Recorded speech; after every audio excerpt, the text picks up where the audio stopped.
Maybe,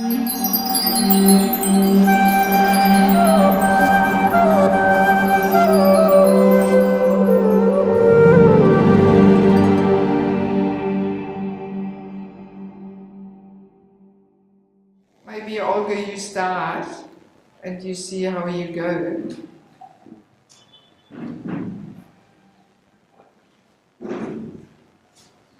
Yes, just get organized there with the chair. Yes, exactly. Okay. Yes, so just to... Yeah, can everybody sit down now? This creates a little restlessness if people wander around. Yeah, so just to tune in to the topic, I would like you to turn to your neighbor and share why you have come here. What are you expecting? What are you hoping for? Why is this topic interesting you? So please share just for 2 minutes, just to warm up.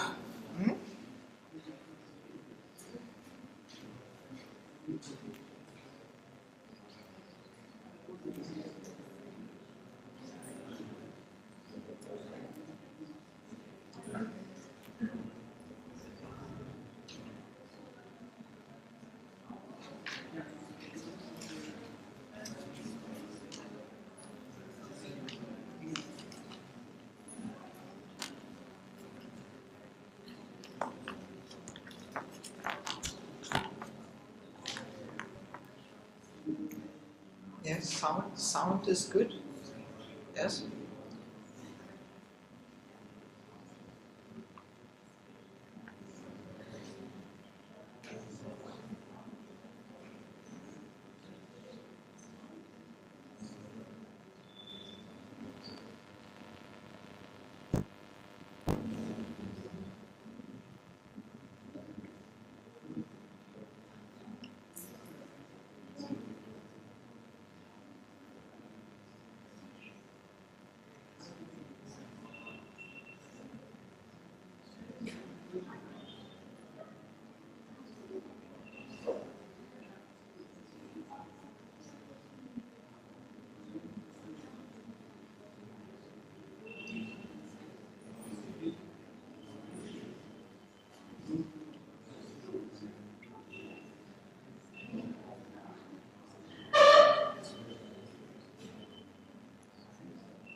Okay, Guru Premanandi. Yes, so these handouts is good if you follow them along. That helps to focus the mind and be attentive, and you can make some little notes there, either on the sheet or separately. And usually the way I work, for those of you who have been to the Holy Name Retreat, you know already my style. Usually I like to present certain thoughts and then every now and again stop and have some discussion. So if you just lift your hand, I might not immediately call upon you, because I don't like to be all the time interrupted when I'm just trying to develop some thought. But I try to be as interactive as I can. And also we will have a 10-minute break halfway through type thing. So I hope we will all be able to stay attentive and focused. Okay, so in the little introduction here, I'm giving some, some points. What are the goals of this seminar? And first of all, I want to convince my audience of the importance and urgent need of these two principles throughout our entire life, as the foundation, as the basis of Vaishnava relationships. That these giving and accepting shelter, Prabhuji, can you just take from the table the English materials? It's for all of those who come too late, it's self-serve. You have to find them yourself. Yeah, so this is I feel such a strong urgency for this, to really convince our devotees of this urgent need and this importance of this exchange of giving shelter and accepting shelter being the foundation to our relationships. Yes. And then furthermore, in this course we will discuss the necessary qualities which we have to have in order to be eager for shelter. And there we already realize, maybe I don't even have them, and maybe that's why that's why it's not so natural for me to take shelter. And then we also want to understand the necessary qualities in order to give shelter to others. Right? So we know who is a good shelter giver, and we also know what I have to aspire for, so that sooner or later I can reach out to others and I can give shelter to others. Yes, it's a whole big topic, this giving and accepting shelter. I find it of utmost importance.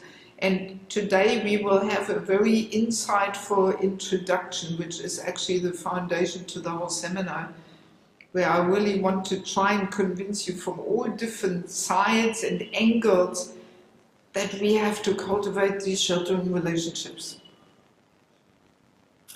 And to begin with, I want to share one little personal realization. And I'm sure anybody who's been longer around than 15 years in Krishna Consciousness or 20, have also got that experience, and they have made this observation that so many people come to Krishna Consciousness. Puruji, can I help you? You want to take some material and sit down and join us? Yes? Good. You need translation? No. So then please just take a seat. Welcome, welcome.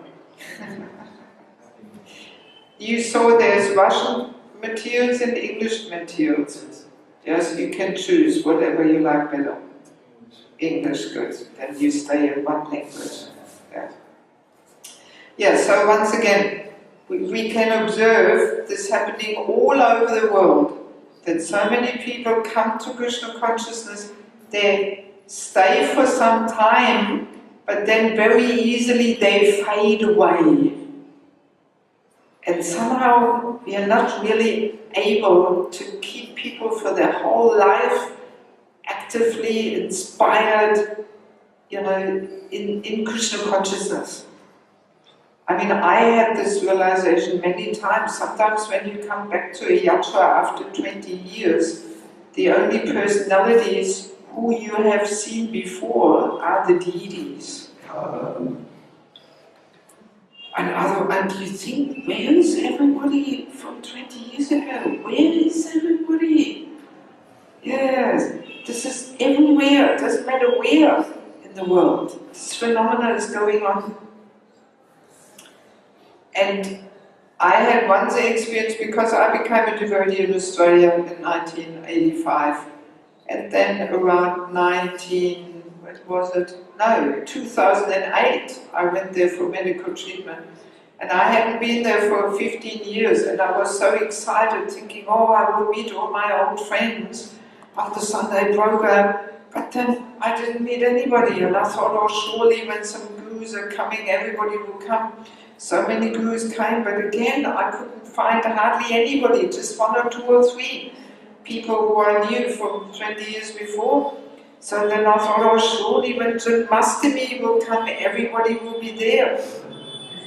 The same thing again. I couldn't find anybody. And that really was such an eye-opener to me. And I was thinking, what is going on here? What are we doing wrong? What's happening? And today sharing this, I'm not criticizing the Australian yatra or something. This is going on anywhere in the world, anywhere. It doesn't matter where. So from then on, I just couldn't stop trying to understand and analyze why this is going on. And then shortly after, I joined this GBC Strategic Planning Committee for devotee care. And interestingly enough, that committee initially was a preaching committee. And in this preaching committee there were two moods.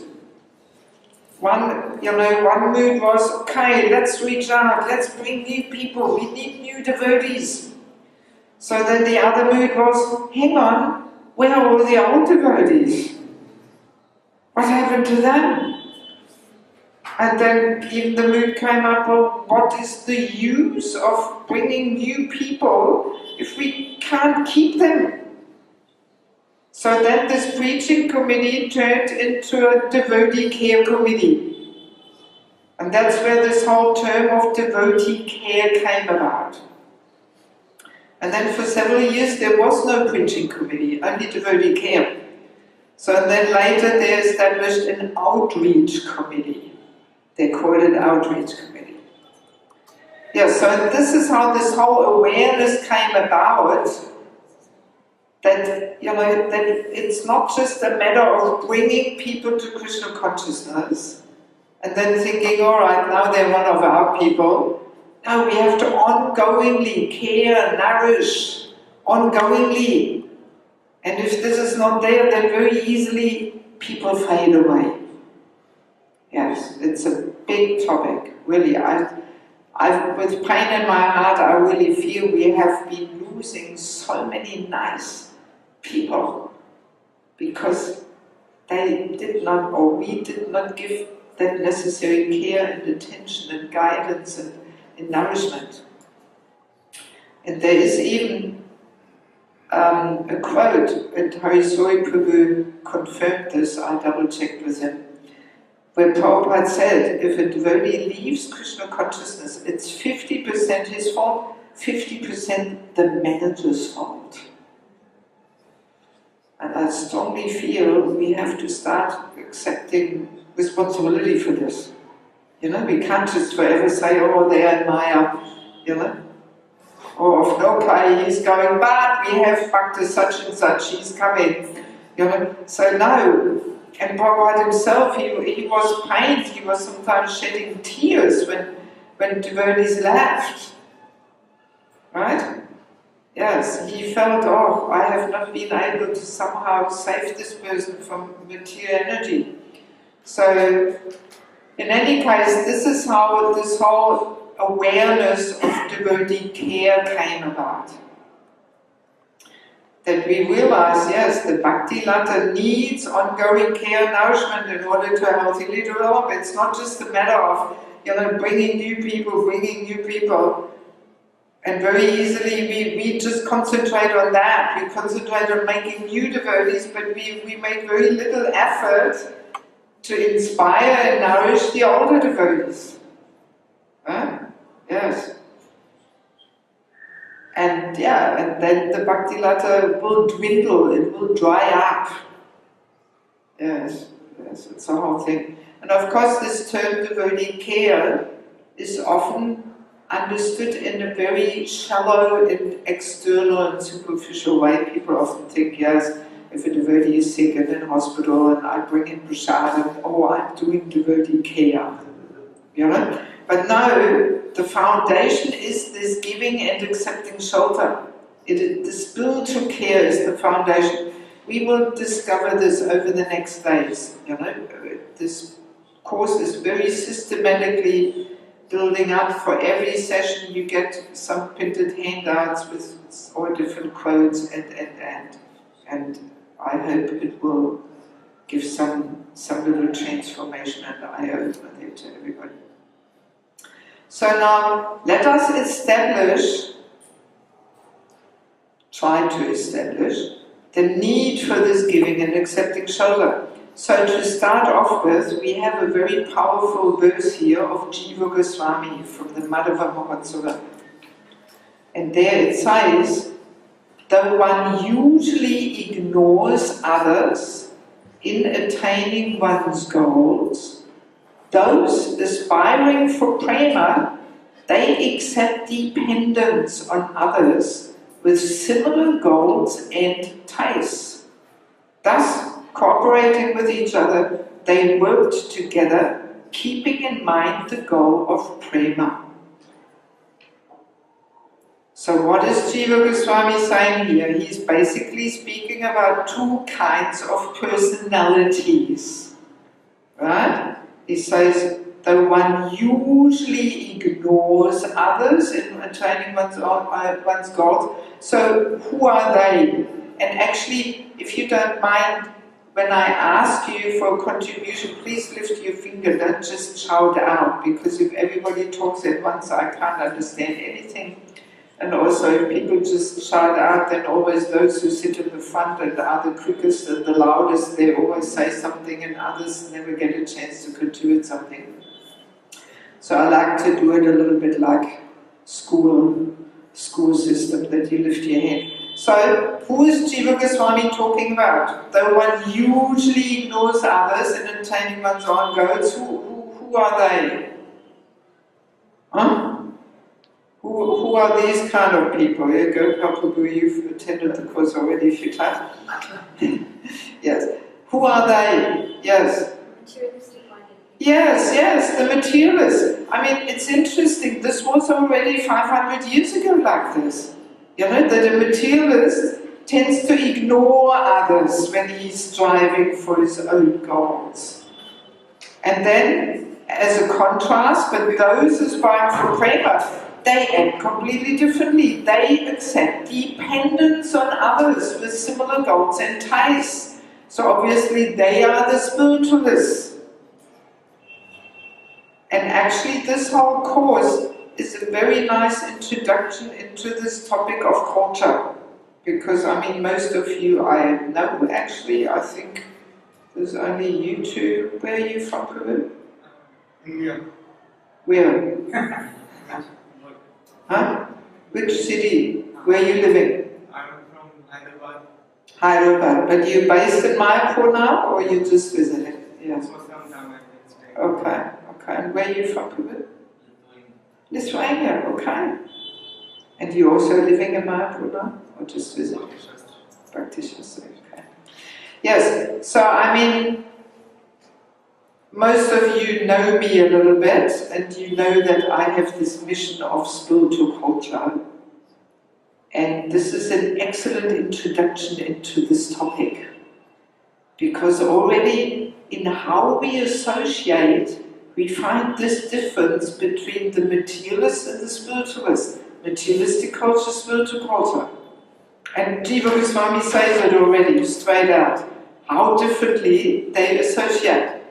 So now let us collect more precisely in a culture where sense gratification is the goal, meaning materialistic culture.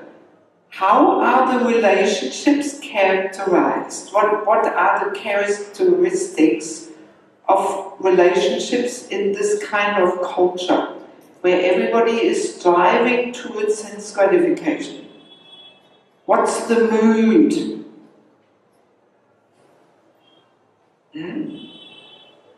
Yes, Adnan. Competitiveness.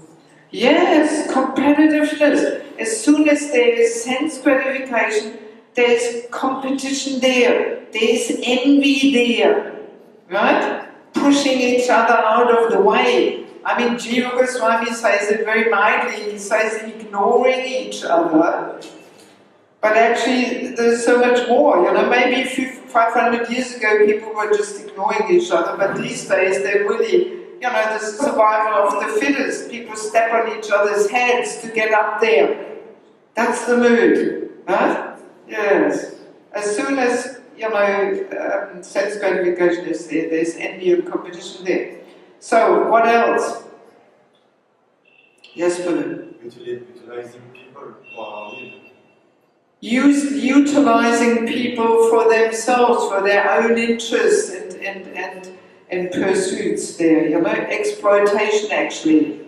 Yes, and pushing each other down to push ourselves up. Yes, exactly. What else?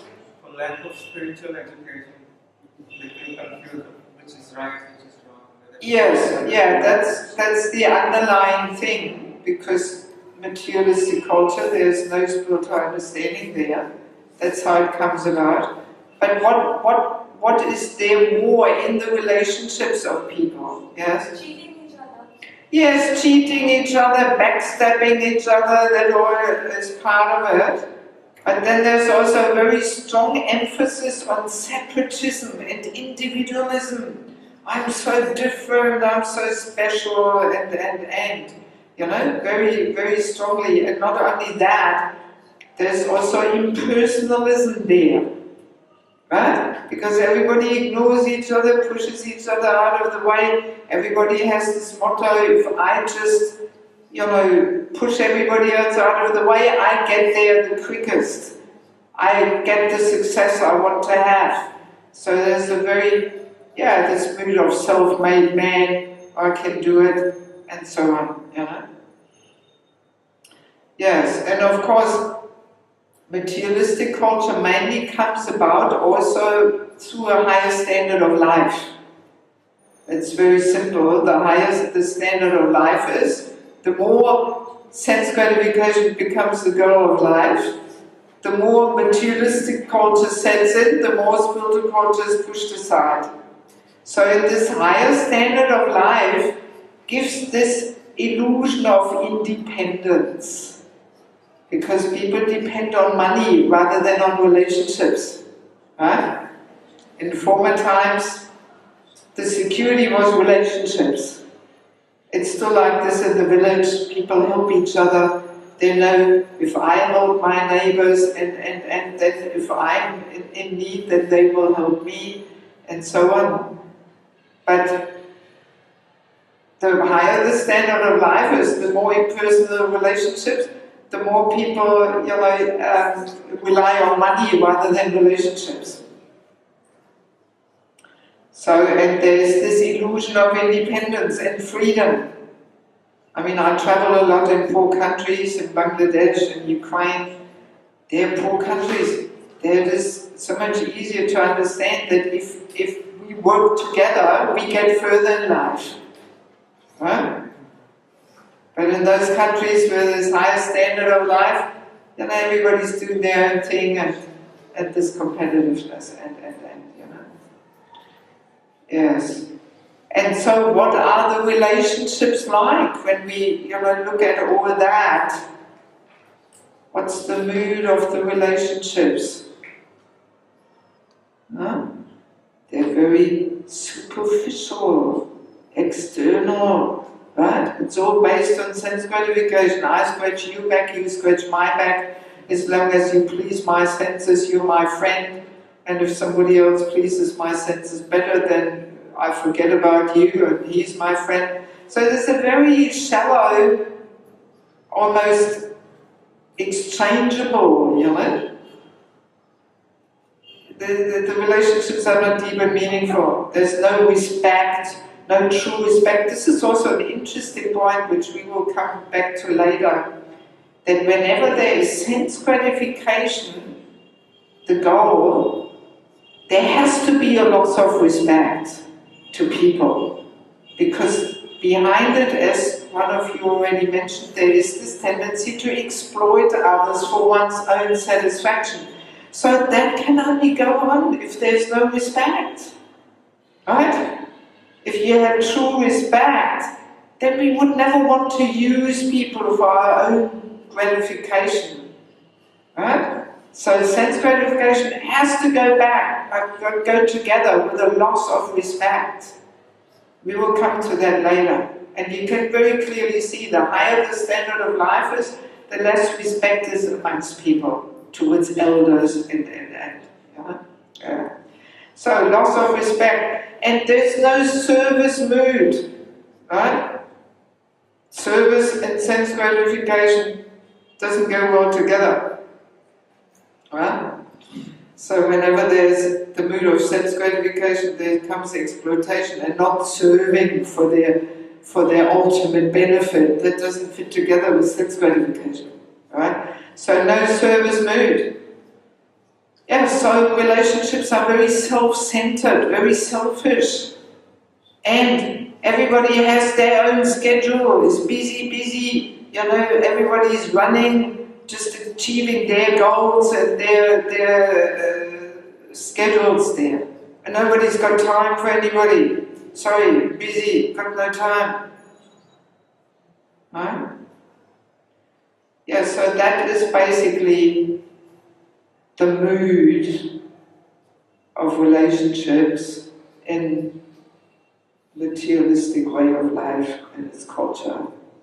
I mean, practically all of us are coming more or less from that background, so we know it all. So now let's have a look. In spiritual culture where self-realization is the goal, so what's the mood there? What are the characteristics of such a relationship? I mean, Jiva Goswami already says it. There's internal dependence on others with similar goals and tastes. And what else is there? Yes? Everyone's helping each other with Krishna. Yes, everybody's helping each other to attain Krishna. Everybody's in the service mood for the ultimate benefit of going back to Godhead, developing love for Krishna. Very true. Very good. So there is this mood of service and a mood of respect. There's this genuine respect for each and every living entity being part and parcel of Krishna, being dear to Krishna. Whole different vision, right? Whole different approach to relationships. And there's humility there, right? And it's a very natural thing that the seniors and elders, they affectionately reach out to the juniors to uplift them, to guide them, to inspire them, you know? And the juniors, very natural, they inquire, they offer service to the seniors, very natural. That's a natural exchange in spiritual culture, right? And that makes the relationships deep and meaningful. They're not external and superficial and interchangeable, you know, but they're actually deep and meaningful. They usually go for one's whole life, right? Yes, yes. People accompany each other through all different ups and downs throughout their whole life, even though they might be geographically, you know, separate or something, but still there's always that connection there and so on, and that, you know, like that. Relationships become more deep and dependable. Yes. So I mean already this little exercise of looking at the relationships in these different cultures is a bit of an eye-opener, you know? And it's very clear we are all strongly conditioned by this materialistic culture. We are surrounded by it, maybe not here in Mayapur, but outside of Mayapur, even in India now, in the big cities, it's all money and sex gratification and competition, it's all going on, even in India. You know? So we are all surrounded by it, we are constantly bombarded by it. It's so deep, that conditioning. We often think we have our own opinions on things, but no, we are a product of our environment and our conditioning. And it's very deep and very subtle, and it's not so easy to give up and throw overboard. Not so easy, right?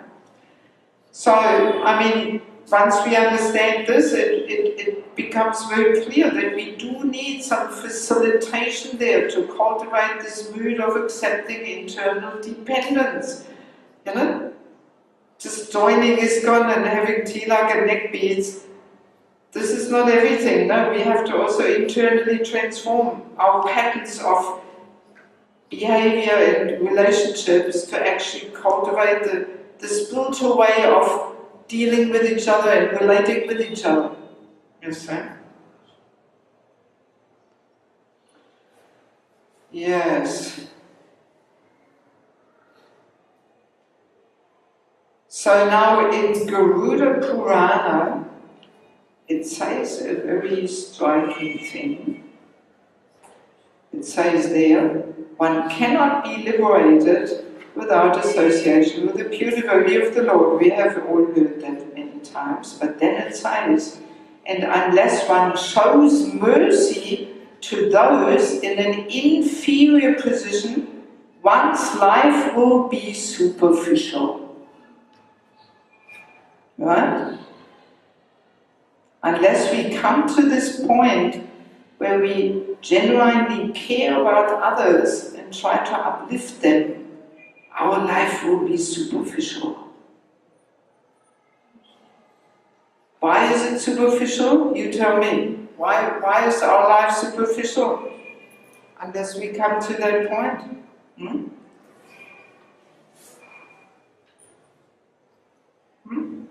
Just thinking about yourself. Exactly. Just thinking about yourself. I, me and mine. What is good for me? What do I need? What suits me? What inspires me? Exactly. On the table there, you will, if you could do that to all the latecomers to give them the materials. So, No problem. You just want to make sure you have the materials in front of you, then it's easier to follow. Yeah, so our life will be superficial unless we come to this point where we really extend ourselves and try to uplift those who are in an inferior position. So actually it should be the natural result of practicing Krishna consciousness that we come to this point where we do care about the younger devotees and we want to reach out to them and guide them and nourish them and uplift them. And if this is not happening, then there's something lacking in our spiritual development. Because we're still self-centered, just I, me and mine, what's good for me. Right? And not only our life will be superficial, but our relationships will be superficial. Yes. I like to call them Hare Bowl relationships. You can relate to that? You know, I'm sure we all have plenty of Hare Bowl relationships. You know, just, oh, Hare Bowl, how are you? Yes, great, Happy New Year, Hare Bowl. Hare Bowl, Hare Bowl. Hare Bowl, Hare Bowl, Hare Bowl. But nothing more deep. Nobody's giving shelter, nobody's accepting shelter. It makes a relationship completely external, superficial. Yes. So if we want to develop deeper relationships, this giving and accepting shelter has to be there. Prabhu, there's materials on the table. Take some Russian or English, as you like. Your choice. Let me just finish a few points and then we will open for questions. Yeah, so I have really observed this in many yatras, and I'm not going to mention any names, and it doesn't even matter where, it's going on all over the world, you know, that you come to a temple and it looks all so beautiful, there's such nice facility there, big buildings, fantastic, nice gardens, beautiful deities, everything is so nice.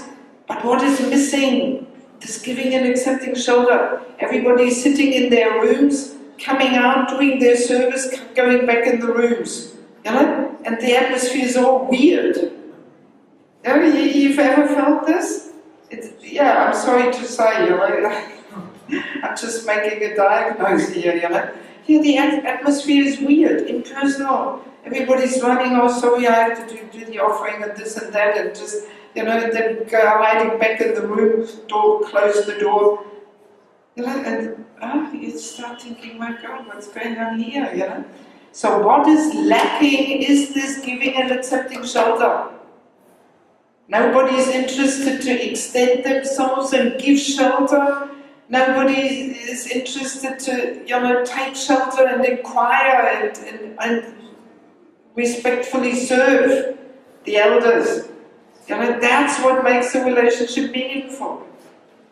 And I mean, those who come here from a part of the world where there is still a little bit of spiritual culture there, you know, it is the natural thing in spiritual culture, you know, that the elders affectionately reach out, the youngest, they're humble, respectful, they want to serve, and that makes the relationship deep and meaningful. But if that's not there, Haribol relationships, yes, it's going on massively, massively.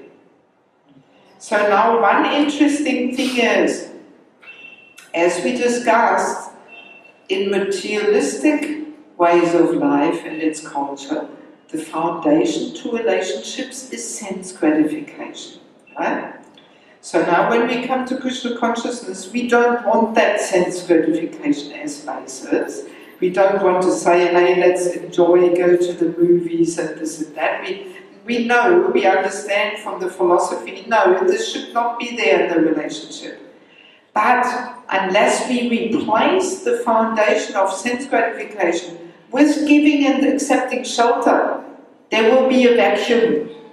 It will be empty, hollow.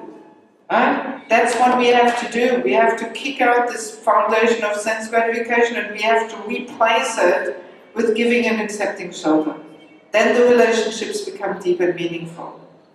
But if that's not going on, all we have is superficial Haribol relationships and everybody's just concerned about their goals and their projects and their service and their ambitions and just ignoring everybody else. Yeah? Yes. Yeah, so I mean, once we understand this, you know, it becomes pretty clear that actually this giving guidance and shelter, accepting guidance and shelter, it is an ongoing process. It is actually most natural. It is not artificial. It is most natural. But yet, due to our conditioning, for us at the moment it's not so natural. You know? I like to remember this analogy Prabhupada gives in connection to being Krishna conscious. He says, he compares it with a child learning to walk. So if a child is around 1 year of age, it's the time to learn to walk. And walking is the most natural thing for a human being. We all walk and we are unconsciously competent, you know, we don't have to think about it. It's the most natural thing for a human being to walk. But yet, there is a certain point in time where we have to learn it. It has to be facilitated. We have to hold the child. I used to work as a physiotherapist with children, so I remember you have to hold the child and facilitate, and it will fall over and cry and get up again, try again, and. If it is not facilitated, if you tie up the child in the bed, it will not learn how to walk. It has to be facilitated to come out. So Prabhupada uses that example in regards to Krishna consciousness. That being Krishna conscious, most natural thing actually for the human being. But yet, it has to be facilitated. And if it's not facilitated, it won't come out. So a similar thing is there in our situation, coming from that, you know, materialistic conditioning. This giving and accepting shelter is the most natural thing, but yet it has to be facilitated and cultivated. It needs a little bit of facilitation. Otherwise we're just stuck in this materialistic ways of dealing with each other and these behavior patterns. Right?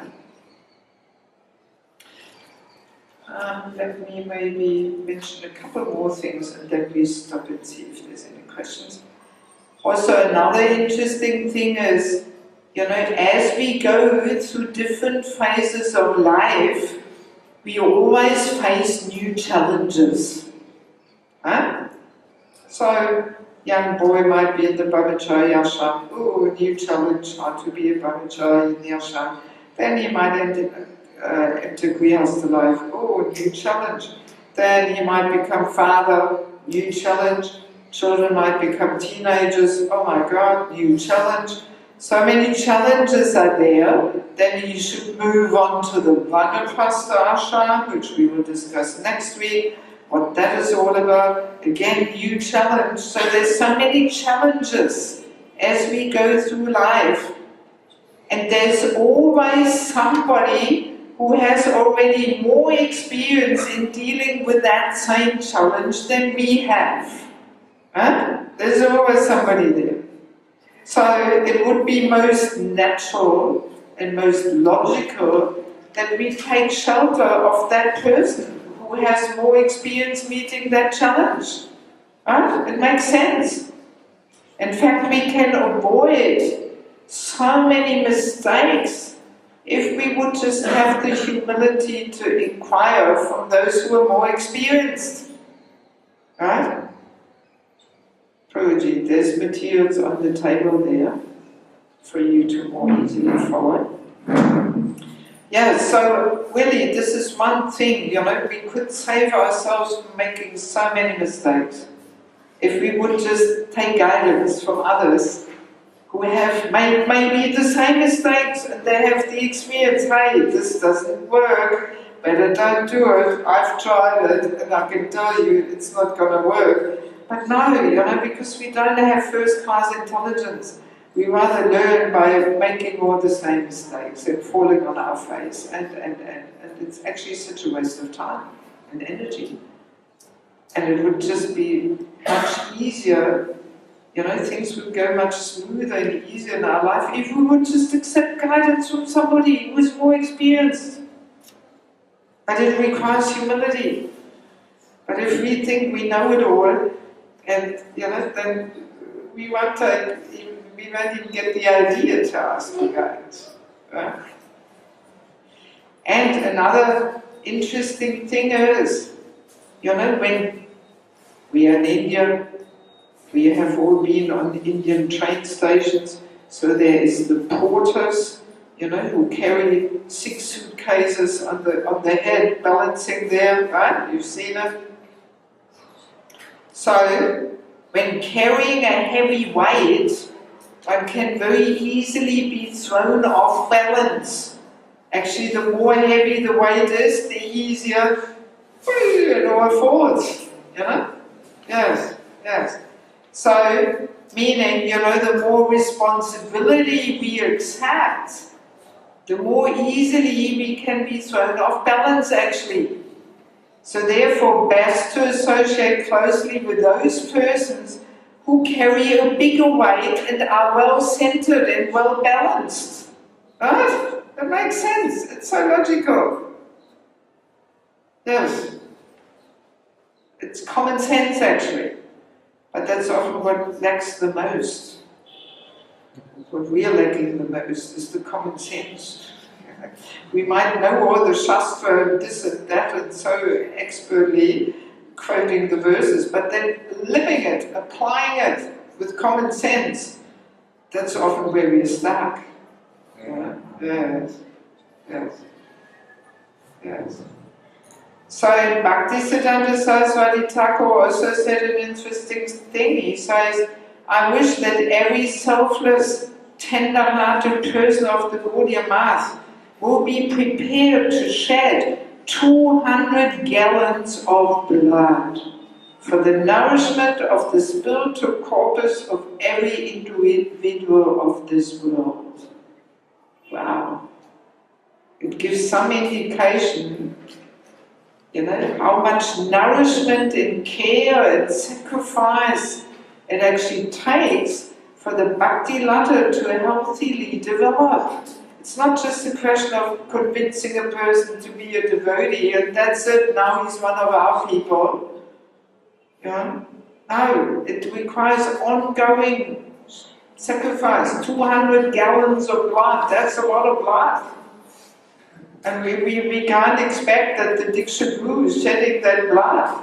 He will be anemic very quickly. So obviously, we all have to shed a few drops, make some little contribution. Yes. So, conclusion, our Bhakti Ladder needs ongoing nourishment and care. And this is what we have been neglecting. And I mean, it's very understandable. ISKCON is only 50 years old, it's a new movement. We make so many mistakes, it takes a while until the realizations come and we learn how to apply it. It happens really from generation to generation. Every generation makes some contribution to bring Lord Chaitanya's Sankirtan movement further. So it takes time to have it all in place and all functioning properly and so on. Not so easy. Yeah. Okay, well let me see, so far there's a few more powerful statements, but I don't want to just bombard you here. So let me see if there's any questions so far, but my humble request, just let us stick to those questions about topics we have just now discussed. Because everything else is coming. This is just the introduction, you know, just to understand a little bit that urgent need for these sheltering relationships. So, how they are happening and what are the, you know, moods and qualities we have to have and this and that. This is all coming, you know. So just please let's stick to the topics we have discussed right now, which I have presented right now. Yes, Philip. You were mentioning that giving and taking shelter is natural, but it has to be facilitated. Yes. So how do devotees facilitate it? How do So giving and accepting shelter is natural, but it has to be facilitated. How do we facilitate? Step number one is always to hear about the topic. The step number one is to hear about this topic. We have to hear first, right? Then we become aware, we become conscious of it. See, Prabhupada used to say, in order to become Krishna conscious, we first have to become conscious. And most of the times we are so unconscious. So, in this regard, let's first become conscious about it. That this is such an important part, it's the foundation to any more meaningful relationship. Yes. So then step number two is desiring to have these kind of relationships in our life. You know? So and then in the further sessions we will discuss what qualities do I have to be keen for shelter. That's where it starts. Maybe I don't have them. That's why I feel okay with Haribol relationships. I feel satisfied with it because I don't have the necessary qualities to be keen for shelter. You know? And then we discuss what we have to develop in order to actually reach out to others, become qualified to give shelter. And we have to become qualified, otherwise our life will be damn superficial. We just read it. You know? So we have to strive to develop those qualities. And usually, I mean, I'm giving these seminars in many parts of the world, and very often I've come across this, that devotees say, senior devotees say, wow, now I have a very clear goal in my life, what I have to strive for, to qualify myself to give shelter. Because especially for grihastas, you know, sometimes they feel a little bit of a vacuum in their life, they feel all the different services and positions are occupied in the temple, and they just come on the Sunday program, and they think, oh well, how can I actually contribute? What can I do to be, you know, a contributing member to the community, except just giving donations or something? You know, and they find themselves a bit at a loss. They, you know, they feel unwanted and not needed actually. And then when they hear this topic, it becomes very clear, oh, that's what I'm meant to strive towards, that I can give shelter and guidance and upliftment to the younger generation. And I should qualify myself and develop the necessary qualifications so I can really do the service. It gives real meaning to their life. They have some target, some tangible target to work towards. You know? Yes. Yes, Prabhu. So there's a phenomenon, especially in the West, perhaps it's also existing here of an us and them mentality between the temple and the Grihastha devotees that come, and so there's even sometimes preaching program will happen, and a Grihastha will say, "Oh, I'm available that night. I can come and participate." And someone who's living in the temple will say, "We don't want your kind of devotee at this program." We've heard that actually many times. Specifically those words spoken to a devotee. And then even when it's not specifically said, that mood is there. That these are the bhaktas that we're preaching to. Don't confuse them. You're just an old dumb devotee. You don't know what you're going to do. We've got this. So, in those cases, what do you suggest?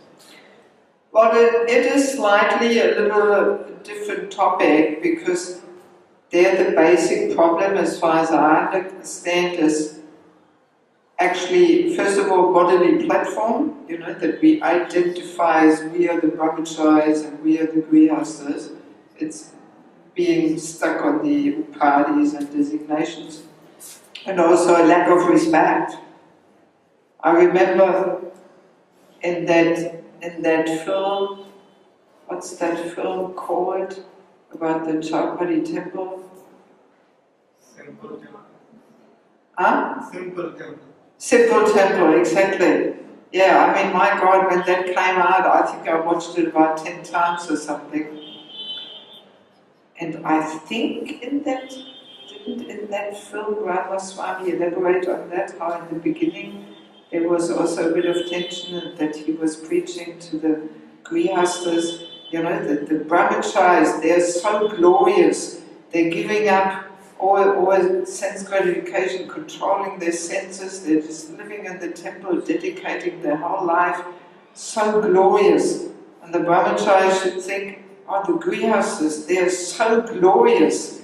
They struggle out there to earn an income and maintain the family, and still they're also chanting Hare Krishna, and they practice spiritual life, and they have their Mogaladi at home, or they come. How glorious to be able to find that balance, and apart from that also provide and support the temple by doing the purifying duty of giving and charity. So glorious. So if both ashrams have this mood towards each other, right, then there shouldn't be this us and them mentality. Yeah? There's another aspect to this is that, especially in certain temples, most of the devotees in that temple are disciples of a particular guru.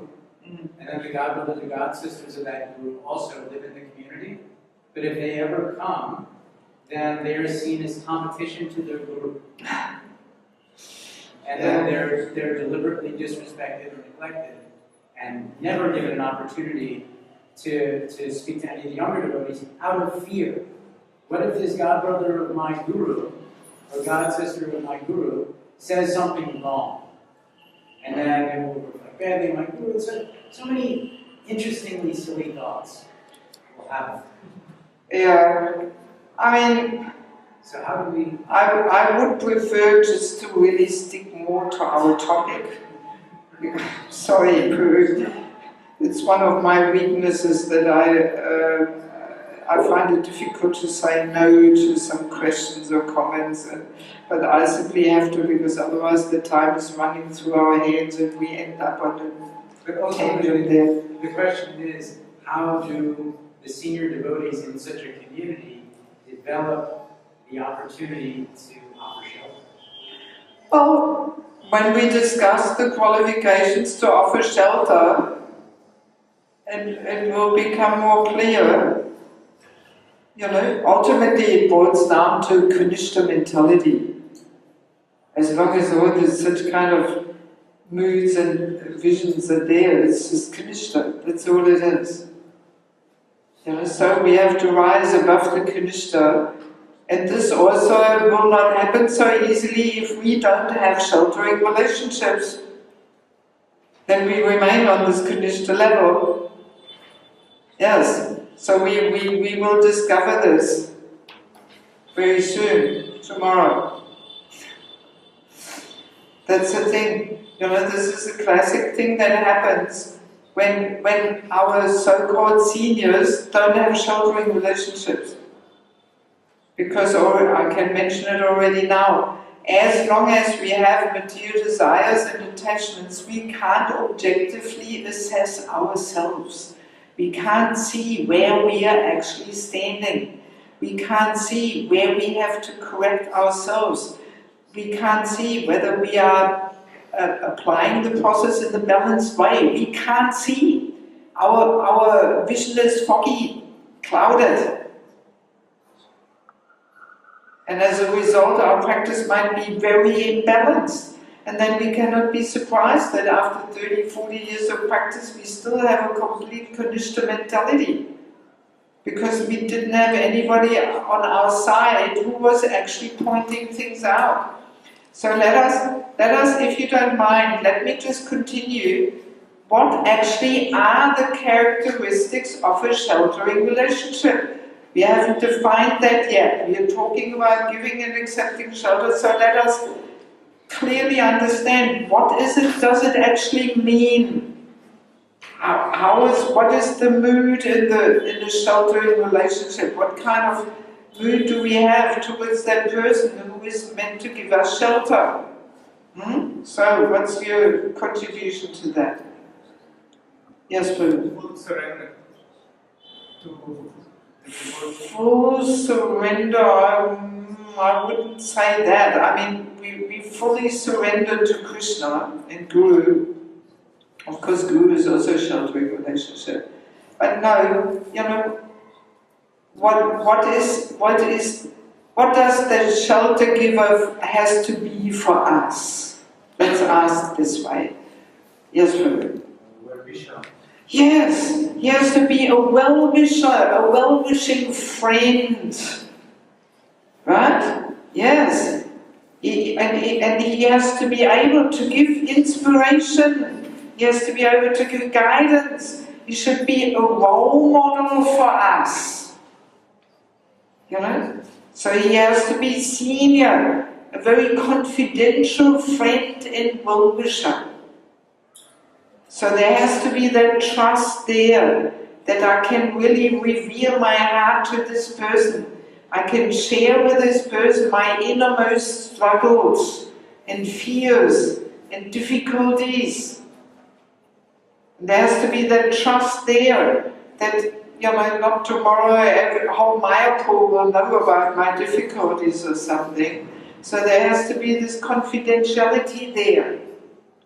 You know, that we can really reveal our heart to this person.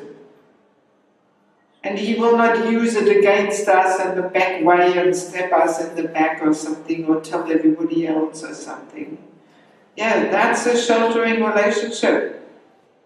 And, very important, his only interest should be to help us grow in our spiritual life. We've got some dotted lines here, so please put it in. You know, he should not have any other interest except helping us in our spiritual development and growth. That should be his only interest. He should not have any managerial interest, no financial interest, no emotional interest. The only interest should be to help us in our spiritual development. So it means even on the most subtle level, it has to be selfless. No personal interest. And I mean, we will discuss it a little bit more in detail tomorrow, but just why am I saying no managerial interest? What can happen very easily with this managerial interest and the interest in our individual development? What happens easily? Yes? It's like the administrative service that needs to be done at the temple, not necessarily what you're inclined to, what is your nature. Yes, yes, so very easily these two interests clash, basically, you know, the managerial interest there is some big need that this and this and this has to be done, but it might not really be the right engagement for that person, you know? Or we have a brahmachari who would really need a 3 months break to come to Mayapur and do the Bhakti Shastri course. But then the manager says, hang on, he's my Sankirtan leader, he can't go, otherwise I will lose so much money every month. Right? So we have a clash of interest there. Or let's say your head pujari wants to marry a person in another country, and then the manager says, hang on, he's my head pujari, or she. You know, usually the woman goes where the husband is. So she is my head pujari, how can she go? My puja department will fall apart. So, you know, this is practical things of life in ISKCON. These things happen, you know.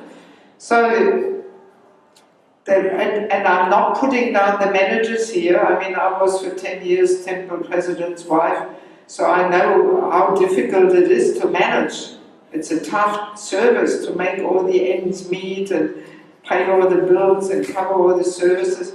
And because it is such a tough service, you know, you wear the management glasses.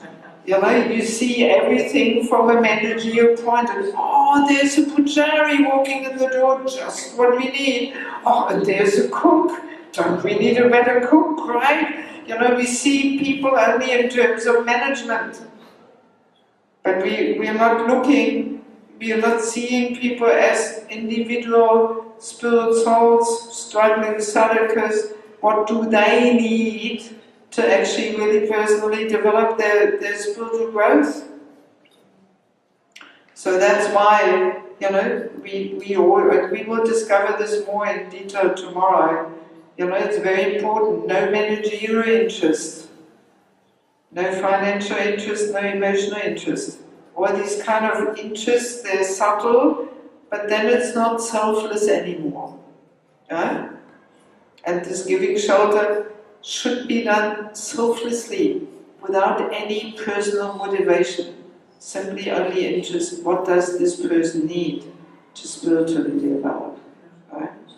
Yes? Makes it clear that we are talking about person who is taking shelter or who is giving shelter. This main topic for the part. What would this concern this girl? Well, we discussed the sheltering relationship. You know, obviously the person giving shelter, he should not have any other interest except this person's helping this person's spiritual development. He should not have any managerial, financial, emotional interest. I think that maybe you are more concerned about people who are not taking shelter. No, we are discussing now what are the characteristics of a sheltering relationship. We are talking about giving and accepting shelter, so let us clearly understand how is such a relationship looking like? What are the characteristics of a sheltering relationship? When is it sheltering, when is it not sheltering? So that's why we are saying sheltering relationship, the person who gives shelter should be a senior, confidential friend and well-wisher and give inspiration, guidance. That's all what it means to have a sheltering relationship. Right? So, and now comes, hang on, we haven't quite finished yet. There's one really important aspect to sheltering relationship. That we want to be corrected and disciplined by that person. Then it is sheltering. Then we are actually taking shelter. If we want to be corrected,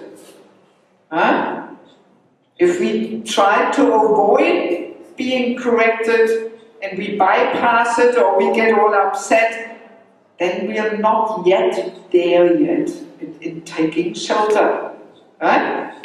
Yes, taking shelter means, you know, we want that somebody taps us on the shoulder and he says, "Hi Prabhu, this was not proper, there you didn't behave nicely, this, you know, actually the Vaishnava mood should be like this and this and this."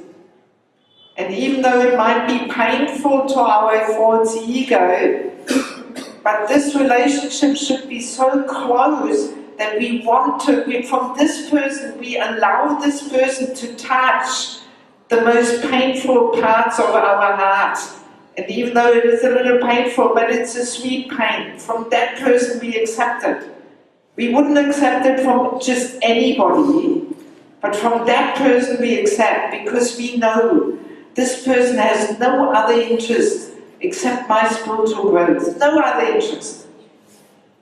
But if we can smell some interest there, some managerial interest, financial interest, emotional interest, then it will not be so easy for us to accept. We know, oh, he's maybe saying this because he wants me to do this and this and this, or whatever, you know. But if we have that trust and faith that this person really is my true well-wishing friend, he wants my very best, then we will be eager to accept correction, even if there's a little pain. But it will be a sweet pain.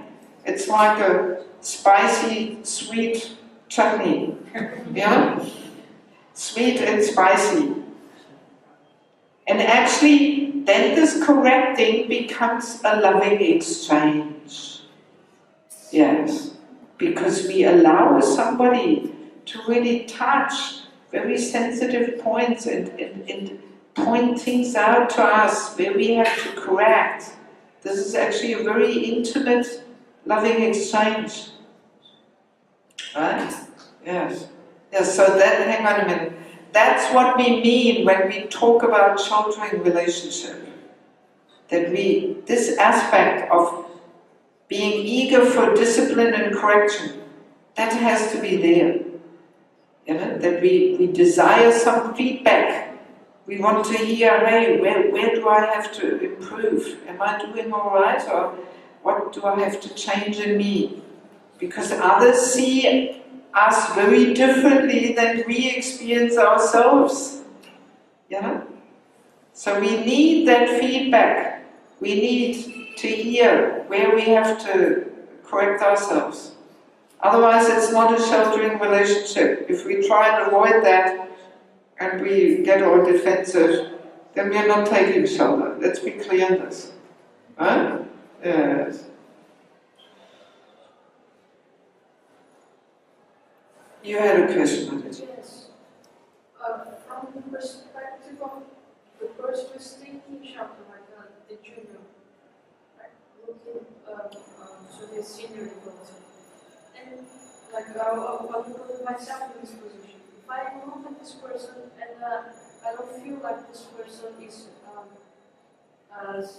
with this mentality of just wanting to help and have other interests, like you said, have managerial interest in, should I just can I put myself out of this relationship? I don't want your guidance. Well, see, we will discuss this a little bit more tomorrow, but the main point is, let us just establish the need for such kind of relationship. It's not that managers cannot give any shelter. Actually, first-class managers know that if I take care of each and every individual devotee's needs, then my project will flourish. Because then people want to stay. They feel cared for. They will give their heart and soul. So first-class manager understands this. But not so easy to find first-class managers. So it's not that, you know, we cannot trust any manager. That's not what we are saying. And managers also can be giving so much shelter and guidance and inspiration. But best is to also have a sheltering relationship where there is no managerial interest. My question is it's not quite that. I was thinking like you have a normal relation, not with your manager, but someone, and this person get a little too bossy, but this person is not in position to. Well, that we will all discuss when we talk. When we discuss which qualities we have to be able to give shelter. then this will be more clear whether the person is qualified or not. That's why we have to discuss what qualities does a person have to have in order to be a good shelter giver. Otherwise we might take shelter at an unqualified person, and then we are surprised that we are not really getting what we need. So that comes later. Okay. Yes, Boo. You mentioned no emotional interest. Can you clarify that a little? Because we also see that Srila Prabhupada, when devotees left, he cried. So well, when we talk about emotions, we mean material emotions. When Prabhupada cries when a devotee leaves, that's not what we talk about emotions here. So can you clarify what it is? Well, it is material emotional needs. Yes. Basically, family relationships are meant to, fulfill our emotional needs. Especially we ladies have higher emotional needs, and they're given to us so we can be good caregivers and mothers. Otherwise, if a woman would not be more emotional, then she would not feel inspired to give her care and attention to the baby, because the child is completely helplessly depending on the mother's care. So just to make sure the mother cares for the child, Krishna has given us women a more emotional nature. So we want to have a child, we want to be a mother, we want to care. So, and I mean, we discuss later. We come back to this later. But just very briefly, for example, let's say a woman, a lady, who is not married, and she's also not in the renounced phase of life, most likely there is some unfulfilled emotional needs. Right? So, and then if such a lady gives shelter to other girls, very easily the girl she's giving shelter to become the source of her own emotional fulfillment. Right? That she expects some emotional satisfaction from her attempts to give shelter to the young girls. And in a subtle way she may even try and make them dependent on her emotionally, just so that she gets that emotional satisfaction. She might even discourage them from getting married. These things are going on in a subtle, subconscious way. Prabhupada talked about that with his wife and daughter. Huh? Srila Prabhupada talked about that about his wife and daughter. Did he? I don't know that. So in any case, these things are going on, that in a subtle way, she discourages the girls from getting married, because she knows if she has a husband, then she will get her emotional fulfillment from the husband, and then she sits there and has nobody to get her emotional needs covered. So these things are going on in a subtle way. Yeah, so that's why we will discuss later, it's part of the qualities a shelter giver has to have, that he's or she is emotionally well balanced, that fulfills all her needs in other ways, not in the shelter giving relationships. Yeah. Yes. Is there any other question about this topic of what the characteristics are of a shelter giving relationship? Well, Yes. you mentioned that there's a kind of our need for the hand on our shoulder. So is this asking for particular help in the shelter, or other person is giving without asking some shelter? Is there some kind of two sides of it, or? Okay, so whether let's say The shelter is given. the shelter giver, yes. Asked in that moment, or has to ask for it like this. Well, it depends on the relationship. The more trusting the relationship is, the more the shelter giver can take the initiative to point things out. But if the relationship is not so strong, then the person will only be open to hear and accept when he's actually asking. Actually, once Nanja Swami said to me that this is one of the main challenges for a Diksha Guru, that so often he sees exactly what instruction his disciple should get, but he can't give it because he knows the disciple is not open to accept. Yes. So it very much depends how much faith the junior devotee has in the shelter giver. The stronger the faith is, the more he can point out things and pull out some weeds there. But if the faith is very shaky, then it will damage the relationship and the person will get offended and the person will not be open to accept. Right? So many Diksha Gurus are facing that. Or to speak of, mentors or shelter givers on a more daily basis. So actually we can say that a devotee's spiritual progress actually is dependent on such relationships. It actually is. Yes. And actually that's what it means to get the mercy of a Vaishnava, that we are somehow capturing his interest in our spiritual development. That's what it means to get the mercy. Right? Yes, that's true mercy. If by some good fortune we capture the person's selfless interest, simply his interest in helping us to make progress, then we get a devotee's mercy. And if we don't have such kind of relationships, it is almost a little unfortunate. Yes, sometimes when I give these seminars, sometimes people tell me, gee, I've never had such a relationship in my life, where I could truly feel that this person has no other interest except my spiritual development, and that this senior person is really affectionately reaching out to me and giving me some attention and guidance and inspiration and so on. Some people say this, and this is very sad. This is very sad. If we have not had such a relationship. So now let's quickly do a personal exercise. Turn to your neighbor and share.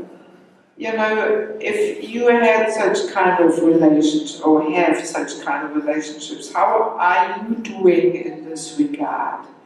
In having sheltering relationship, not giving shelter to others, but first let's talk about taking shelter. In order to give shelter, we have to take shelter first, ourselves. Yes, so let's start with that. Discuss, look at your life. Do I have such relationship in my life? Where I feel this person is a senior, well-wishing friend who has no other interest except helping me in my spiritual development. That person is a role model. The person has qualities which I don't have and which I want to develop. Do I have such a relationship in my life? Let's do a little bit of self-assessment here. Quickly share with your neighbor, just for 2 minutes.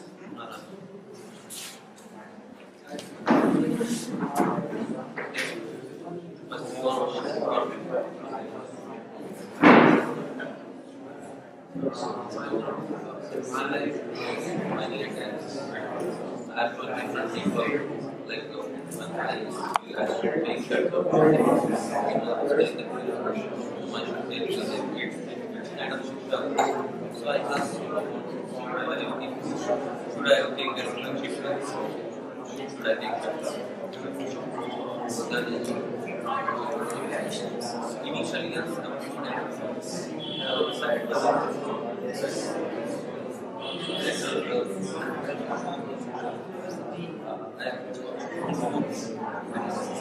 I shared something with him, but at the most, I just wanted him to struggle with any other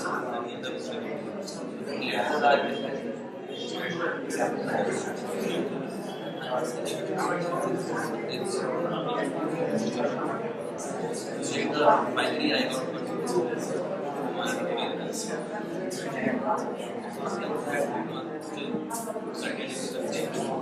But then previously, I was like, I not take chapter.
Okay,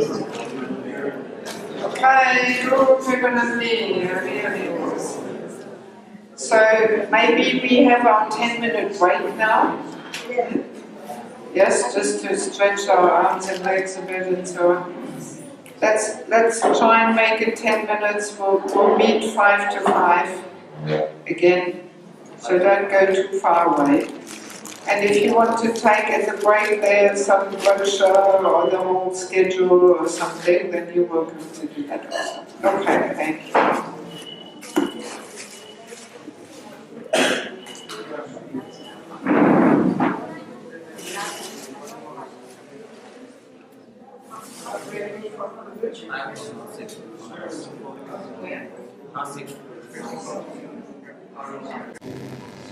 So, Admiral Prabhu, you want to translate? Yes? Yeah, why not? It's good that you take these breaks. Huh? It's good that you give these breaks. You know, there's a famous director, he once said, no movie should be longer than the capacity of the human bladder. So it's very good that you're doing this. Okay. So shall we continue? Yes?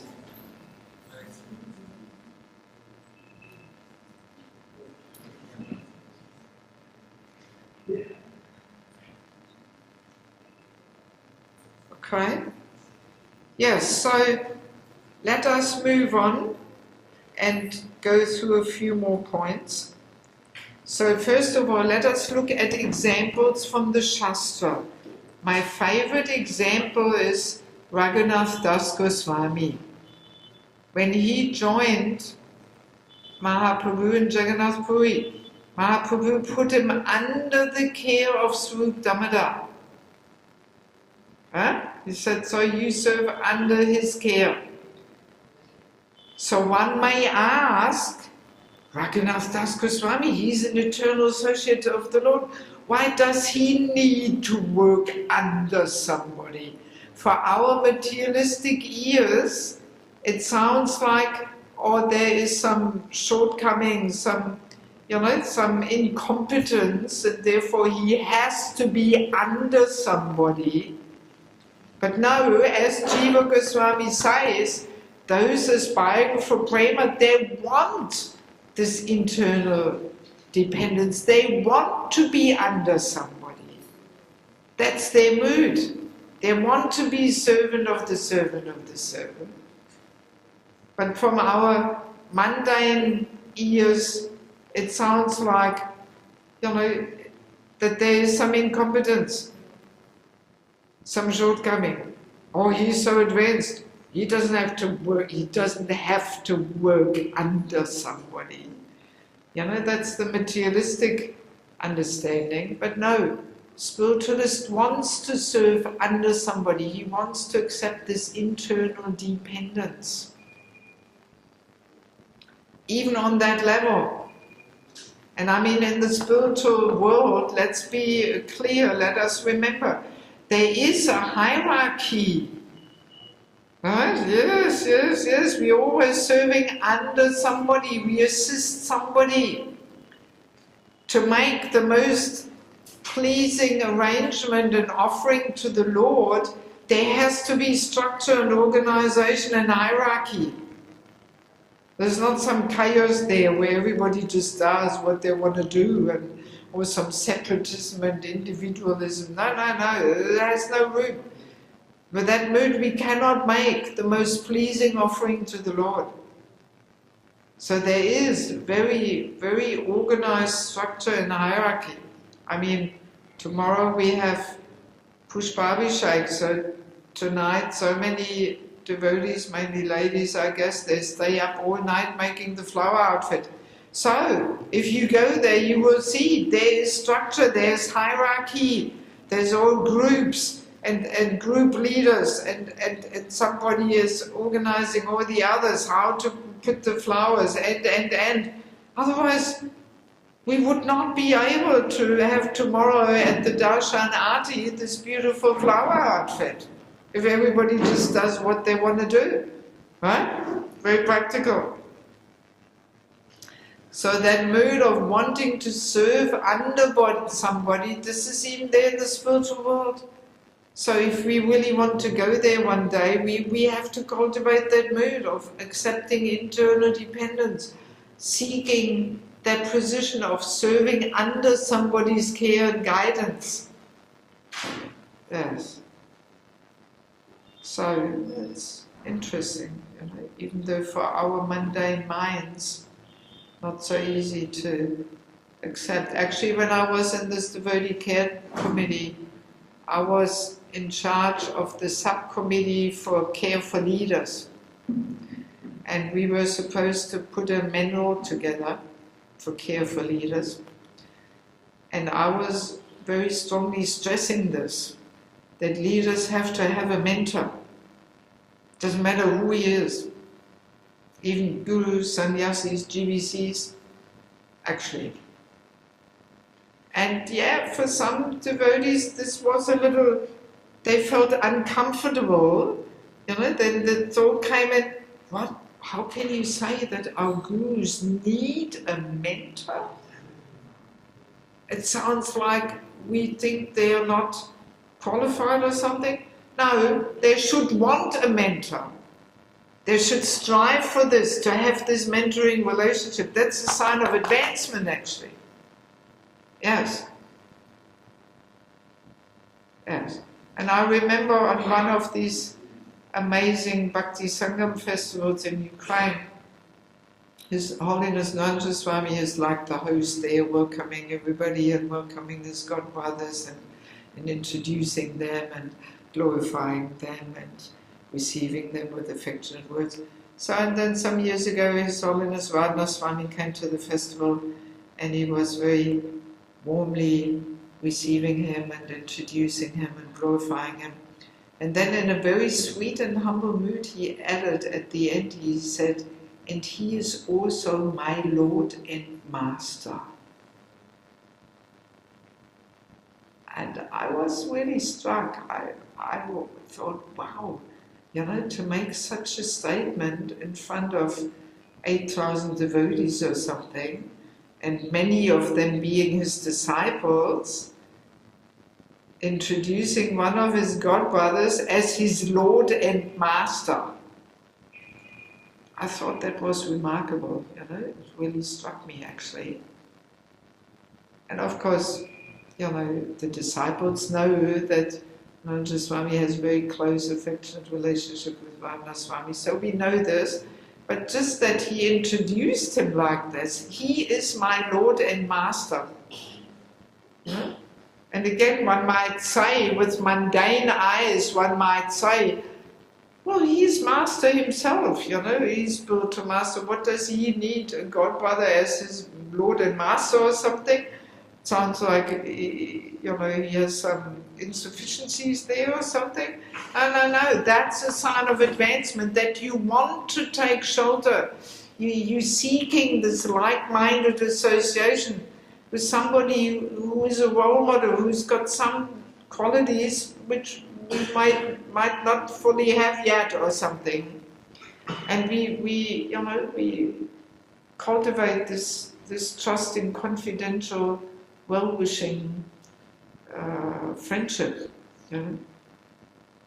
Yeah, so, and I mean, I remember once hearing, I think it was Ambarish Prabhu, many years ago, he mentioned here in the Bhagavatam lecture, that all the, as we know, you know, many of our sannyasis, gurus, they were not able to maintain their position as sannyasi and guru.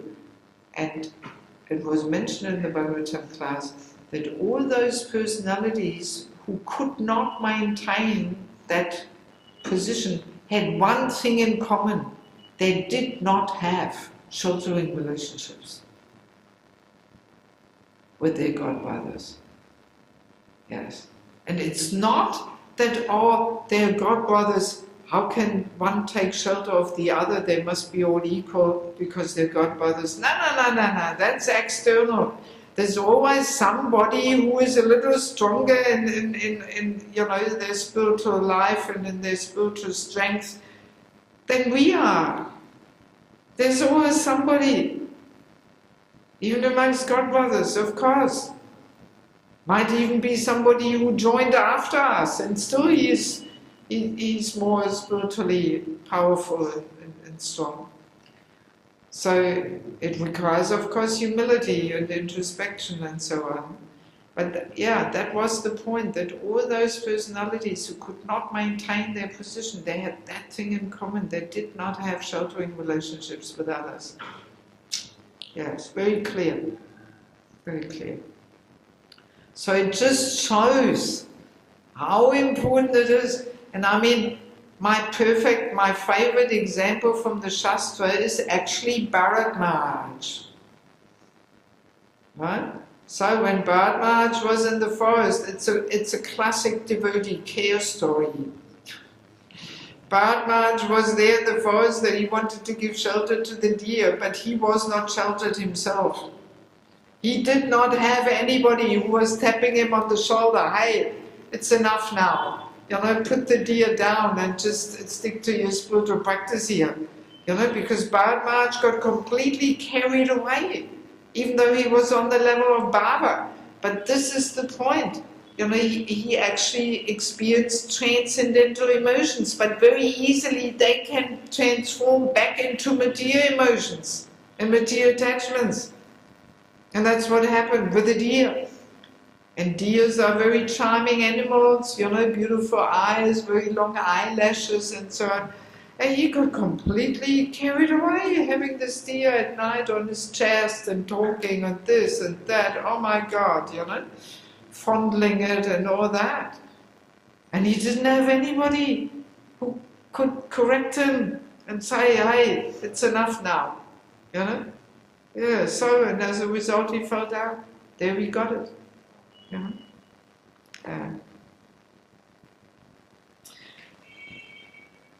Let's quickly look at another little angle. The basic principle of Brahminical culture is exactly this: to have an aloof Brahminical advisor. That's the role the Brahmins are meant to play. That's their position, right? And we have this nice sentence from the purport here, or maybe it's the verse actually. Yeah, it's the verse. 279, you got it on your sheet. The Brahmanas, by their learned labor of love, would instruct the administrator kings how to rule the country in complete righteousness. And thus, the process would go on as a perfect welfare state. There we got it. The welfare, the care. So, you know, the administrator kings or managers, as we were mentioning, it's a tough job because there's also a little bit of ego involved and a power, position, title and all that. Very easily that makes our vision foggy. And we have the managerial glasses on. So, and that's why all the managerial personalities, administrator kings, they used to have a Chanakya Pandit who was giving this advice, balancing things, seeing what has to be adjusted, so everything goes on to everybody's welfare, to everybody's ultimate interest. Yeah? Yes, so that's exactly the important contribution of the Brahmanas. So, and it's not that only administrator kings need that. We actually all need such a aloof Brahminical advisor. Yes, we all need a mentor, a counselor. Yes, yes. Because as we were already saying, you know, our vision of ourselves and of others is easily clouded by attachments and material desires. You know, and we actually can't see. We can't objectively see. And very often it starts very subtle. You know, we might be making some little shortcuts and cut some little corners there. And then, you know, as we go along, we get further and further off the track. And we don't even notice it because it's so gradual and subtle. And then all of a sudden, oops, we're all over there, you know. We've all gone away from the main track and we don't even realize. And because of attachments, you know, there's always some things which are infringing on our gross or subtle sense gratification, and we kind of try to sweep them under the carpet and cut them out. But the process of devotional service is so scientific, if we cut things out, we will get a different result. Right? So that's why we need this aloof Brahminical advisor who helps us to see, is our practice balanced? Because so much in Krishna consciousness comes to the point of balance. We have to find the right balance. A little bit of this ingredient, a little bit of that ingredient, not too much of this, not too little of that. It has to be all in good balance. And it's also a very individual thing. You know, what is balanced for one person might not be balanced for another person. It depends where we are at. So it's a very personal, individual thing. But without this aloof Brahminical advisor, we can easily go wrong. Like Bharat Maharaj on the platform of Bhava. Still, we can go wrong. Yeah? Yeah, it's a very, very powerful example, you know. Yeah.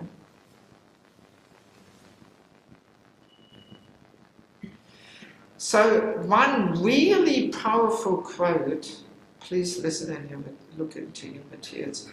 This is from Amrita Vani, very nice book by Bhaktisiddhanta Saraswati Thakur. It's almost like some book full of powerful sutras, you know, or paragraphs where he makes all different powerful statements on all different topics. Very, very nice book. So listen to this. When I read this the first time, oh my God, I was in ecstasy. I thought, wow, isn't that amazing? Bhaktisiddhanta is saying it all. So he says, one who gives personal instruction to each and everyone does more for others than the platform speakers do. So platform speakers, you know, like on the stage, or from even speaking from the Vyasa Sun, I would say you are on the platform there, right? It's a platform speaker. Generally, whatever platform speakers say cannot solve the problem of everyone in the audience, nor can it always benefit every individual. A person's defects are better rectified in a private tutorial class or private coaching than in hearing lectures in a college or a school or college. Therefore, those who instruct particular persons separately can award them something more permanent. Isn't that powerful? I mean, he says it clearly. And I find it so interesting that he uses this term coaching. Bhaktisiddhanta is using that. I mean, coaching is a very modern term. You know, some life coach or sports coach or business coach. You know, coaching a person who guides you and helps you to be successful. It's a very, you know, modern term. So in Bhaktisiddhanta Saraswati Thakur uses this term, and he says this private tutorial class or coaching, this is more beneficial for rectifying a person's defects.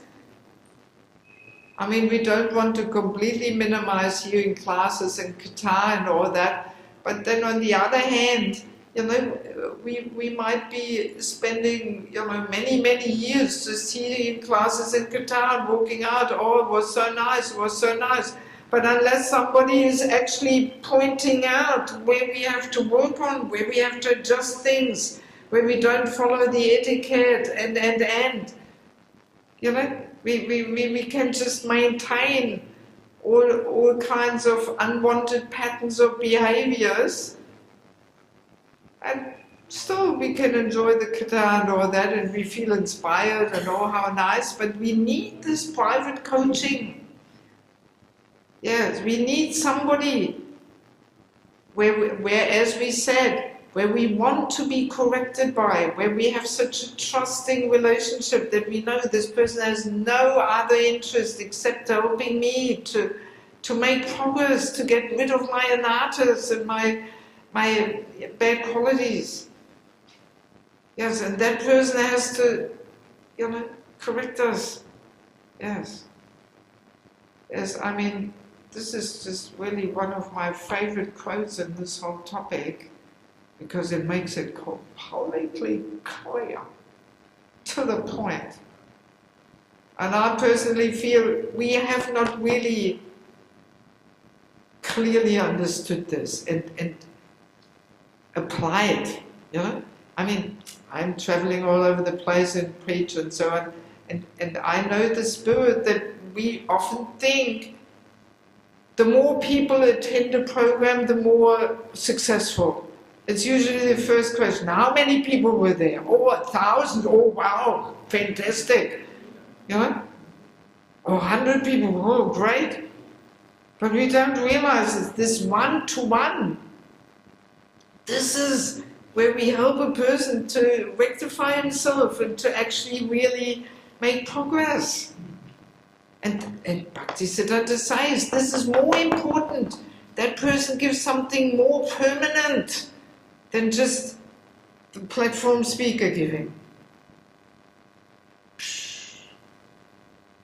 I mean, I strongly feel we have to make a shift there, that we have to understand this is such an important part of preaching, of caring for devotees.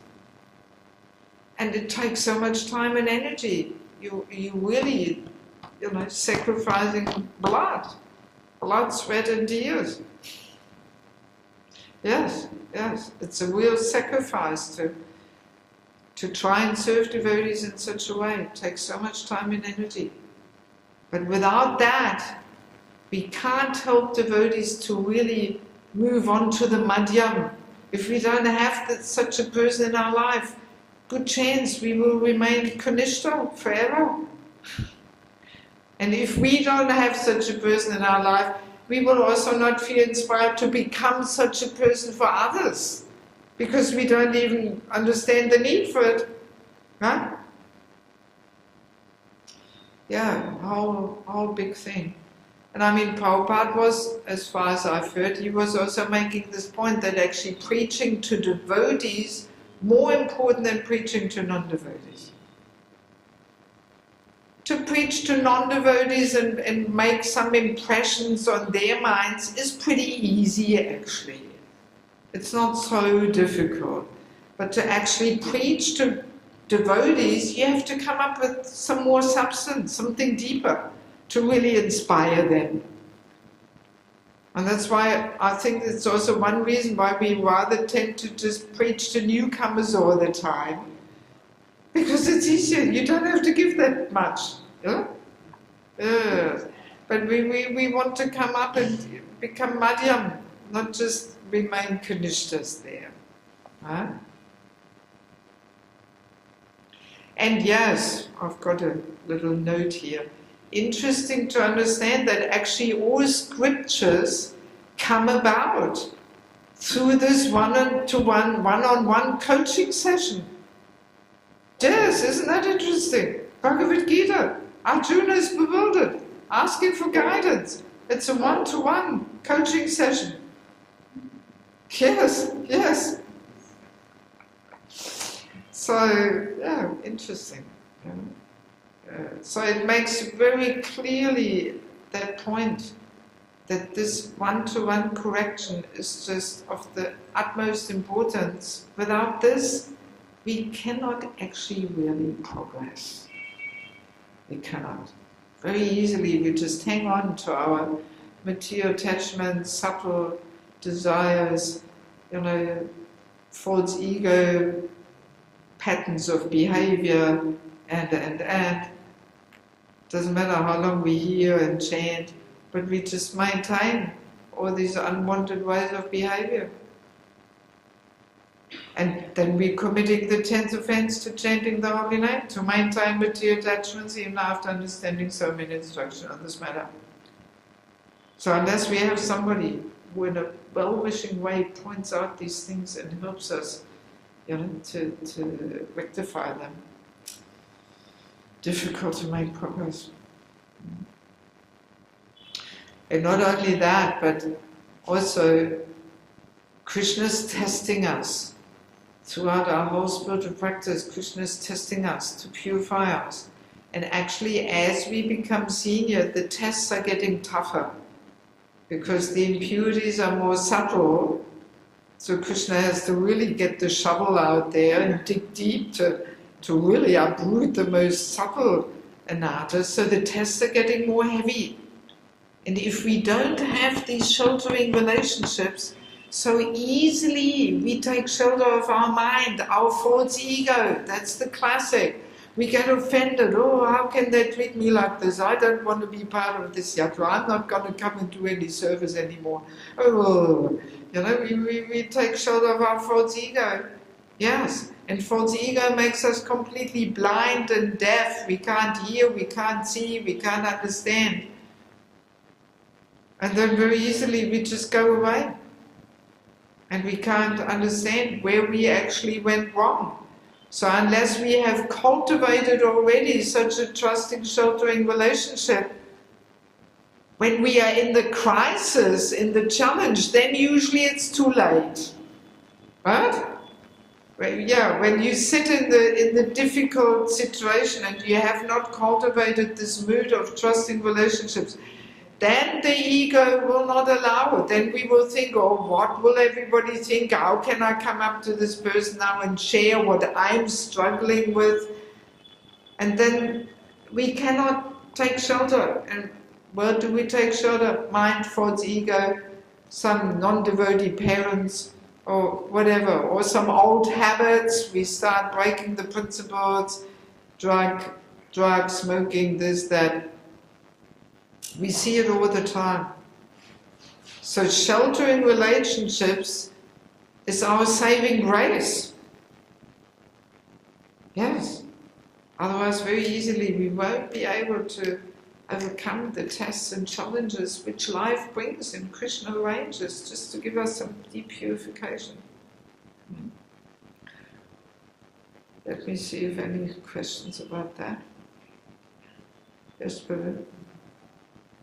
Prabhupada refers to several places in Scripture where it says that when the disciple is ready, he will move mountains.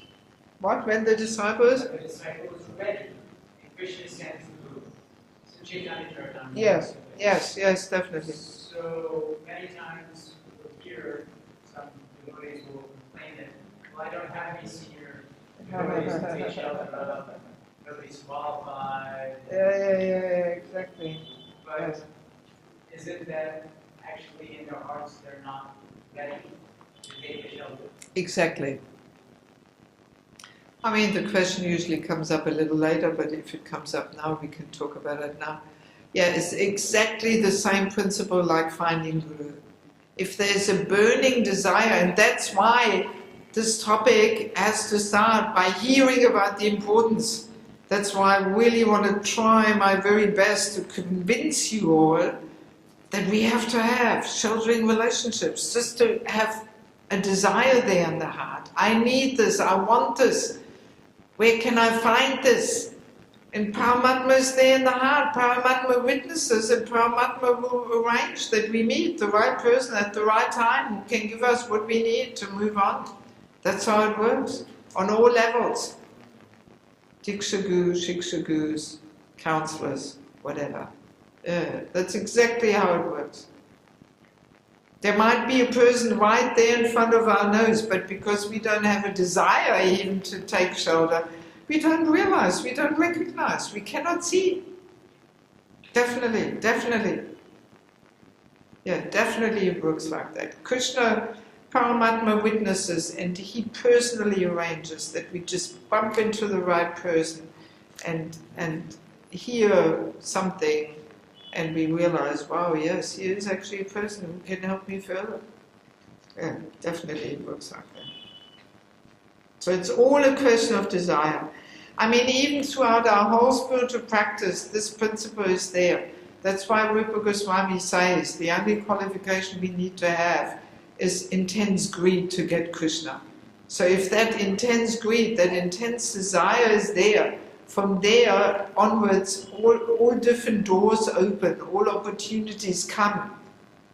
Right? If the desire is there, Krishna will arrange them.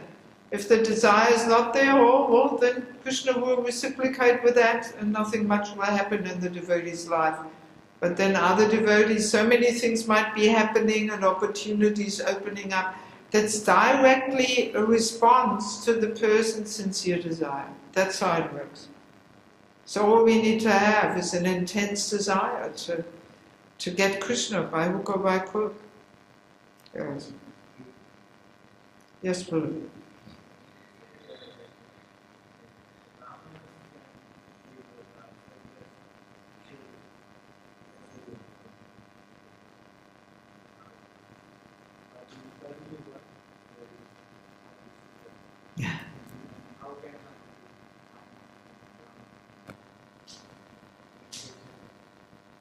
Yes.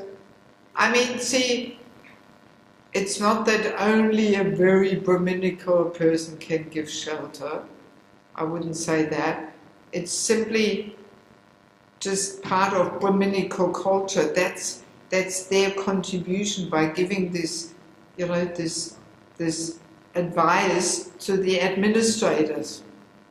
So the Brahmanas are serving the Kshatriyas in giving shelter and protection to them by giving them that guidance, and then the Kshatriyas are actually serving and protecting the Vaishyas, and they're meant to serve and protect the Sudras. So that's Krishna's system for protection. So, and I mean, it becomes clear when we get to the point of discussing the necessary qualifications in order to give guidance, to give shelter. We will get there. So just hang on to them. You have to come back, I'm sorry. Yes.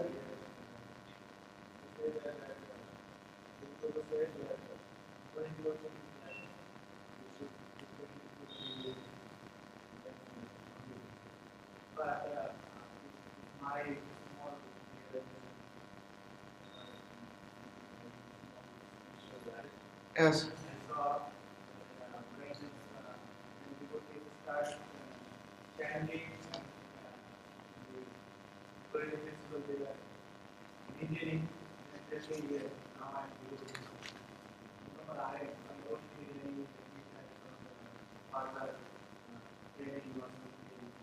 Also, those teachers are also not inspiration. Yeah, you should be reading, you should be reading, you are in now, you should go further, and so far. I saw it.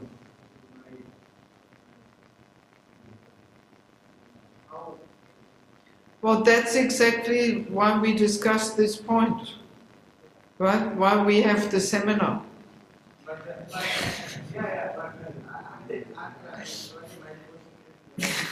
Somebody actually, some people, they feel very happy. Yeah, now I am devotee. But how I can inspire them? Well, by bringing them to the seminar, so they hear how important it is to have these sheltering relationships. But they are thinking that they are perfect. They don't need to. Yeah, well. But I mean, also, this is also a sign of pride. Vaishnav mood is, I'm not even a devotee. Everybody else is a devotee except me. That's the Vaishnav humility. So if a person thinks, oh, I'm perfect, I don't need anybody, well, this is not Vaishnav attitude and mood. Yes, Prabhu. You mentioned something in the imagery constructing that in this age, this information age, all you have to do is ask Uncle Google whatever you need. That don't generally go to other living beings and ask. They think, I have all the information at my fingertips. What do I need this person?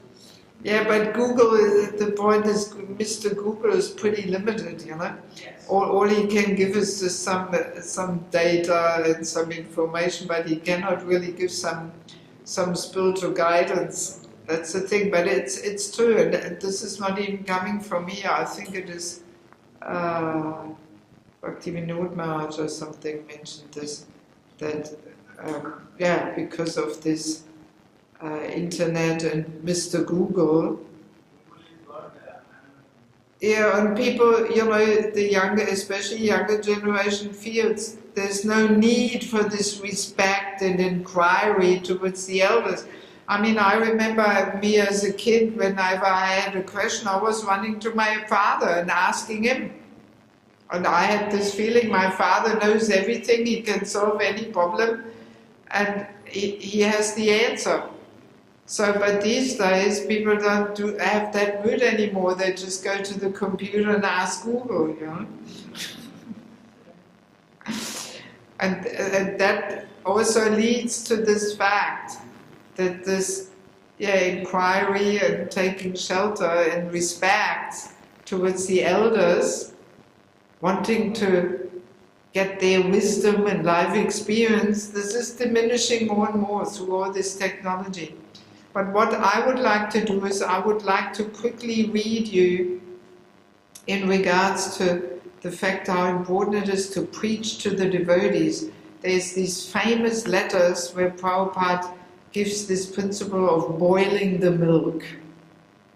And this was already in 1972. There Prabhupada says,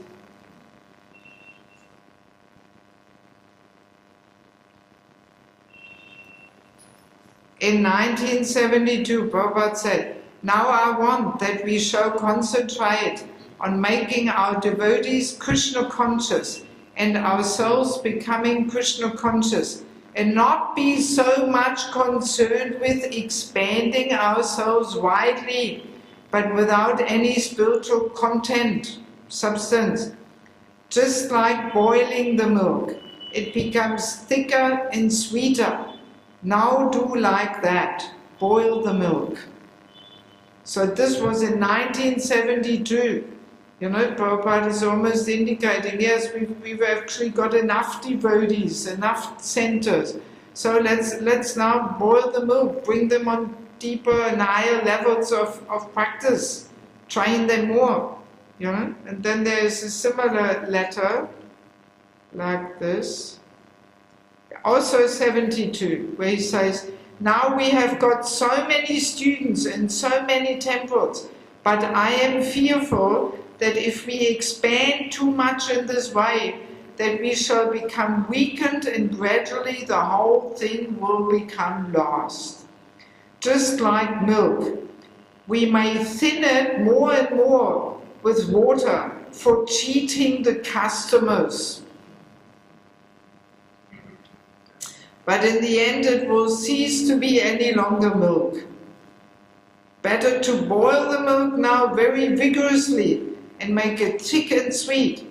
That is the best process. So let us concentrate on training our devotees very thoroughly in the knowledge of Krishna consciousness, from our books, from tapes, by discussing always, and in so many ways instruct them in the right propositions. Yes, very clear. You know, this need for really concentrating on training the devotees more and more, getting together, you know, in forums like this, even if there's no huge crowd. This is the mood of boiling the milk. Actually the volume becomes smaller, you know, but it becomes more thicker and deeper and sweeter. So I always say, let's become Burfi-like devotees, boiling the milk, so we become sweet and solid. Let me quickly see what else we have here on our materials. Yes, of course.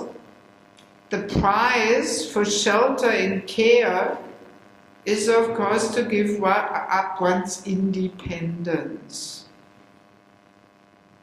This is there in regards to Krishna as well as his devotees. As you surrender unto me, I reward you accordingly. So, we cannot have both. We cannot have independence, but at the same time shelter. Right? This is even there in regards to being part of a community. If we stay aloof and do our own thing, we are independent and we just come when we like it, well, we will not get that shelter and care. But if we give up our independence, if we are ready to serve and we are there whenever necessary, then of course the devotees feel indebted. We become dear to the devotees and there will be care and shelter coming. Right? Yeah, so that's always the price. And I guess this is also one modern trend, that we don't want to give up our independence. We want to be free and independent, and then we are surprised that we don't receive so much care and shelter. Yes. And then a last little comment in Nectar of Instruction, 4th verse, you know, the loving of the 6 loving exchanges. Guyamakyati Pritchati. Prabhupada says in the purport, a more experienced devotee explains, and a less experienced devotee learns from him. That is actually this confidential inquiry and revealing in one's mind in confidence. It's giving and accepting shelter. It's a more experienced devotee explains, a less experienced devotee learns from him. That's what the loving exchange is. Often we misunderstand that. We think this confidential inquiry and sharing, it is just some, you know, don't tell anybody what I tell you, or my wife said this and my husband did that, and don't tell anybody, it's all very confidential.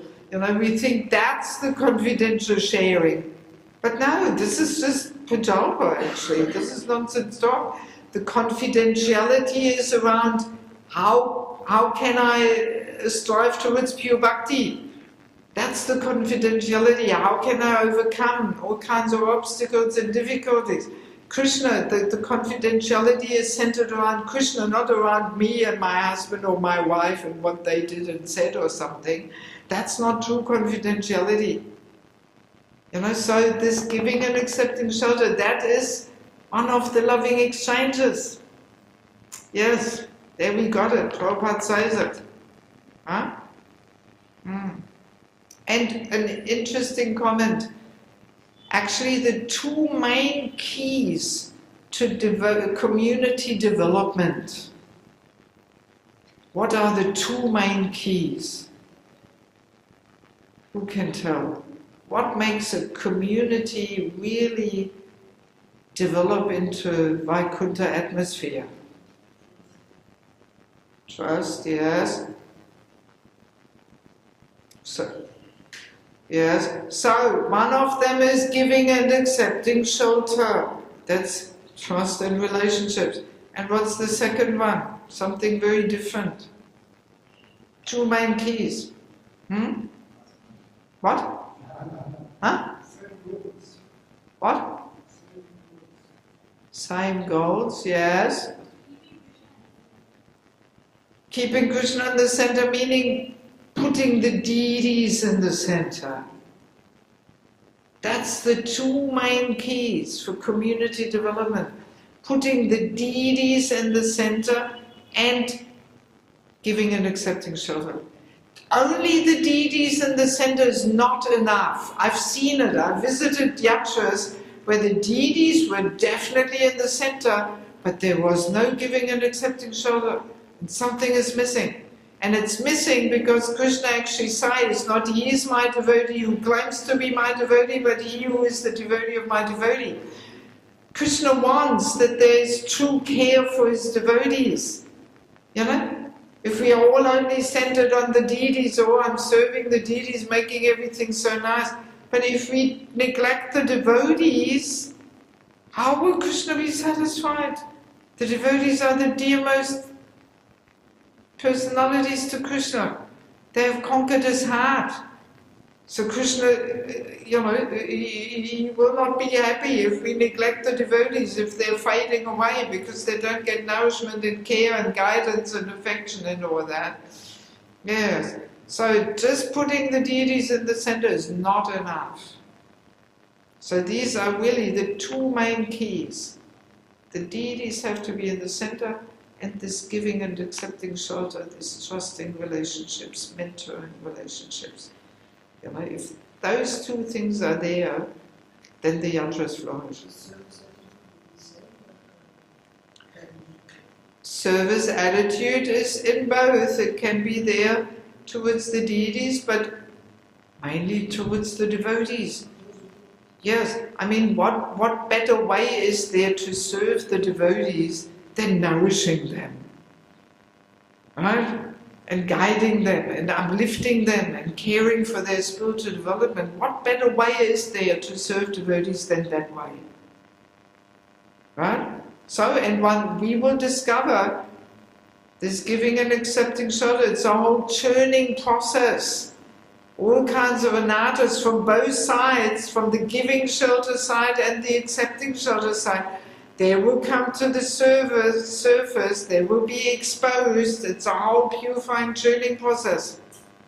But really, there's no better way to serve the devotees than giving shelter.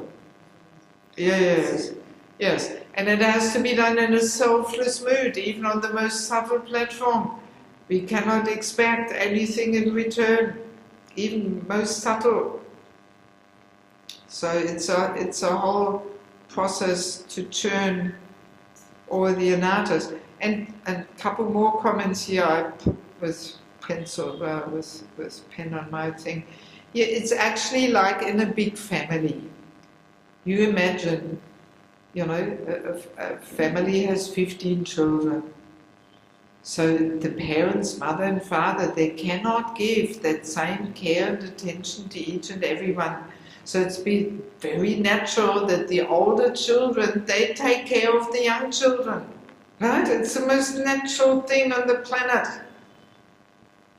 So what to speak of spiritual family, where Diksha Guru has thousands of disciples. Right? So obviously, the older children, they have to reach out and care for the younger ones. He can't extend himself to so many personalities and give that personal care and guidance to everyone at all. Yes, yes. An interesting point is, unless these sheltering relationships, we develop them on the level of the devotees, on the lowest level of devotees, it is very difficult and almost impossible to really cultivate the mood of taking shelter of Guru or the holy name of Prabhupada. We actually have to cultivate that mood of taking shelter by practicing on the devotees. Because towards Guru, also our ego is more strong. We want to look like a good disciple and all this. And it is usually more difficult to really reveal our shortcomings to Guru rather than somebody who is a little closer there. Right? I've seen it so many times that devotees face a big challenge, a big, a big crisis in their devotional life, and they're not running to Guru. No, they're not. They're not. Yes, because see, very easily, unless we get a deeper understanding what it means to give and take shelter, our attempts to take shelter of Guru can very easily remain a formality. Yes, it's just external formality, but in the heart we are not taking really truly shelter. And then if there's some calamity, some crisis, we're not running to Guru and reveal our mind. Then the mind and the ego gets the better of us, and oh, he will not understand anyway, and this and that, and nobody can understand me, and yes. So that's why we have to start cultivating these sheltering relationships on the first level of the devotees. And once we cultivate there, then we can take shelter more deeply in Guru, Prabhupada, Holy Name, Krishna, and so on. Yes. Okay, we have any more conclusive questions or comments or something? We are going to discuss about the qualification. It's all coming, it's all coming. No, not tomorrow. Tomorrow is some more other things. And then the day after tomorrow, and then the day after that day, so it's all building up, just now coming. No, not yet. Tomorrow is, we continue tomorrow. You just come and you will see what we talk about tomorrow. I'm not going to tell you now because your mind might think, oh, is this relevant and interesting for me? Or maybe I don't need to hear this. No, it's all building up. If you want to get the most out of this, then please come every session because it's all building up on each other. If you miss one day, then you might ask questions and then I will have to say to you, well, we discussed this yesterday, but unfortunately you were not there. Yes, that's how my brain works. I like to develop topics very systematically, And each time you get a whole paper with all different quotes and principles and.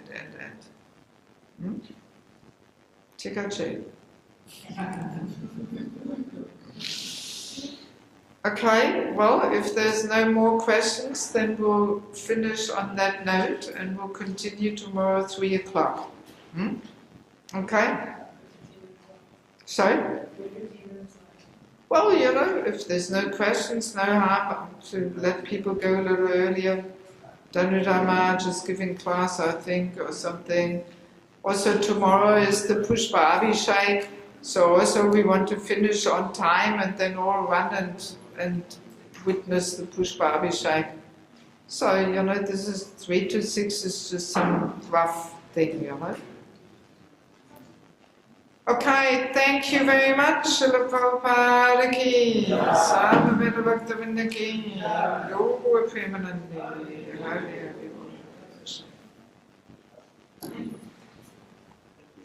Very good.